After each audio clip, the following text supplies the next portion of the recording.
The evening of December 14, 1968, was cold and bleak in Glasgow, Scotland. Inside a drab police interrogation room, a young man named William Elliot sat nervously, facing two seasoned detectives. He was just 17 years old, but the weight of the questions being thrown at him made him feel a lifetime older. The topic of their conversation: the brutal murder of a 30-year-old mother of three, Maria Bess.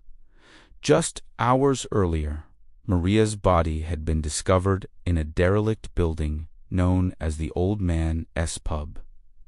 The scene was grim, a testament to a violent and desperate struggle. Maria, who worked at the nearby Gay Gordon's bar, was a well-liked figure in the community. Her death sent shockwaves through the neighborhood, leaving everyone asking the same horrifying question: who could do such a thing? The police were under immense pressure to find the killer, and their investigation had quickly led them to a group of local youths, including William Elliot. Under the harsh glare of the interrogation room lights, William initially denied everything.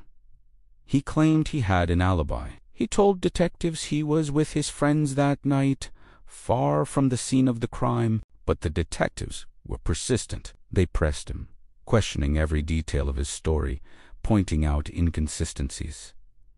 They knew something wasn't right.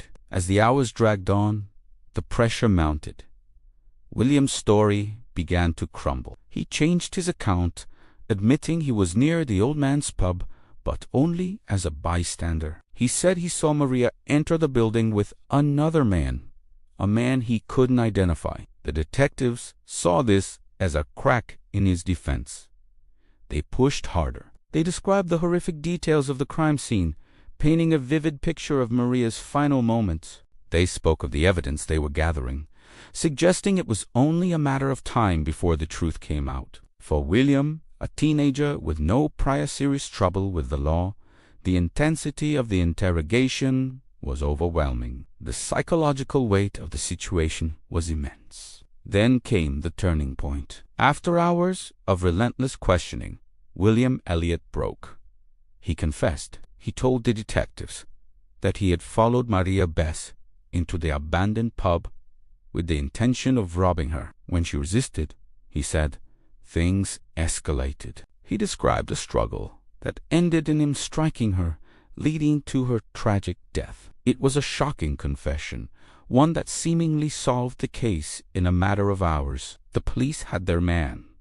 William Elliot was charged with murder. With this confession in hand, the prosecution's case seemed airtight. When the trial began, the Crown presented William's signed statement as the centerpiece of their evidence. They argued that it was a clear and voluntary admission of guilt. The details he provided in the confession matched the crime scene, and his initial lies to the police only served to reinforce the image of a guilty man trying to cover his tracks. The jury was presented with a narrative of a robbery gone horribly wrong, committed by a desperate young man. However, William's defense team painted a very different picture. They argued that the confession was not voluntary at all. They claimed it was the product of coercion, intimidation, and the immense psychological pressure applied by experienced detectives on a vulnerable set. They pointed out that there was no forensic evidence, no fingerprints, no DNA, no fibers linking William Elliot to the crime scene or to Maria Bess. The entire case rested solely on the words he spoke in that interrogation room. The defense questioned the very nature of the confession. Was it a genuine account of events?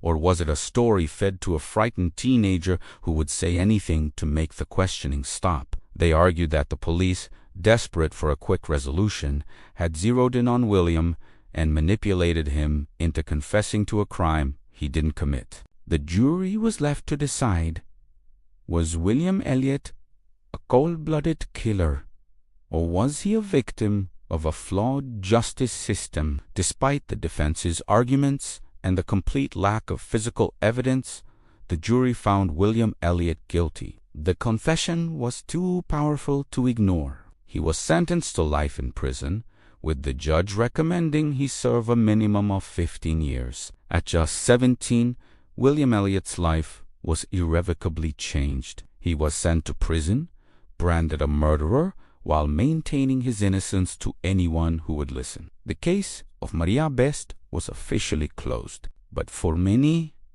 doubts lingered. The lack of forensic evidence was a glaring hole in the prosecution's case. How could such a violent struggle leave no trace of the attacker? Over the years, William Elliott's case became a subject of debate among legal experts and journalists. The more people looked into it, the more questions arose. Was this a miscarriage of justice? Years turned into decades. William Elliott served his time, a forgotten figure in the Scottish prison system. He never stopped fighting to clear his name, filing appeals and seeking legal help.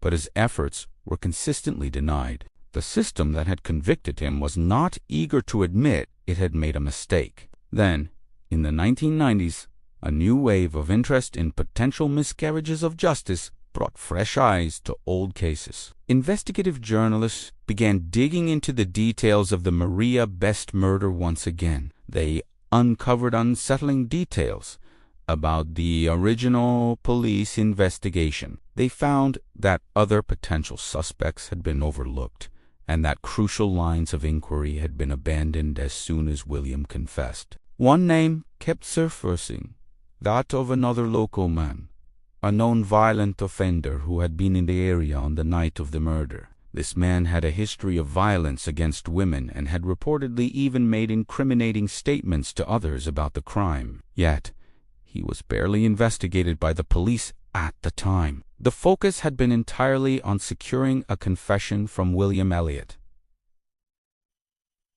This new information was explosive. It suggested that the police may not have just coerced a confession, but that they may have ignored evidence pointing to a more likely suspect. With this renewed public and media pressure, the case was finally referred to the Scottish Criminal Cases Review Commission, an independent body that investigates potential miscarriages of justice. The commission conducted a thorough review. They examined the original police files, the trial transcripts, and the new evidence that had been uncovered. They looked closely at the circumstances of William's confession, applying modern understanding of psychology and police interrogation techniques. Their conclusion was stunning. They found that the conviction was unsafe and that a miscarriage of justice had likely occurred. They referred the case back to the Court of Criminal Appeal. In 1998, 30 years after he was first arrested, William Elliott, now a middle-aged man, walked back into a courtroom. This time, however, the mood was different. His case was heard by a panel of senior judges. His lawyers presented the new evidence, highlighting the flaws in the original investigation and the coercive nature of his 1968 confession. They argued that no jury, presented with all the facts now available, could have reasonably convicted him. The Crown, faced with the overwhelming evidence of a flawed investigation, did not strongly oppose the appeal. The years had revealed too many holes in the original case. The judges listened intently, and after deliberation, they delivered their verdict. They quashed William Elliott's conviction. After 3 decades, he was finally exonerated. The court declared that he was the victim of a miscarriage of justice. William Elliott walked out of the court, a free man, his name finally cleared.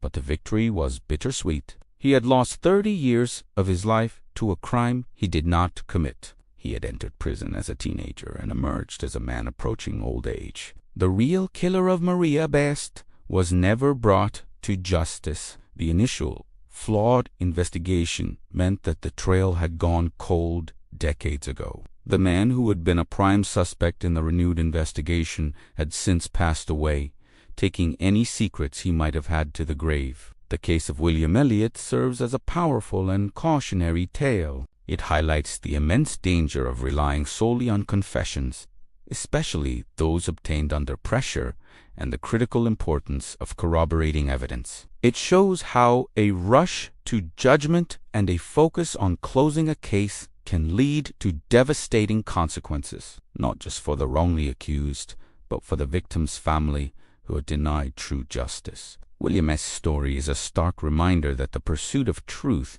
must always be prioritized over the desire for a quick and easy answer. Thank you for watching this deep dive into a complex and tragic case. If you found this story compelling, please like this video and subscribe to the channel for more content that explores the intricacies of the justice system. We'll see you in the next one.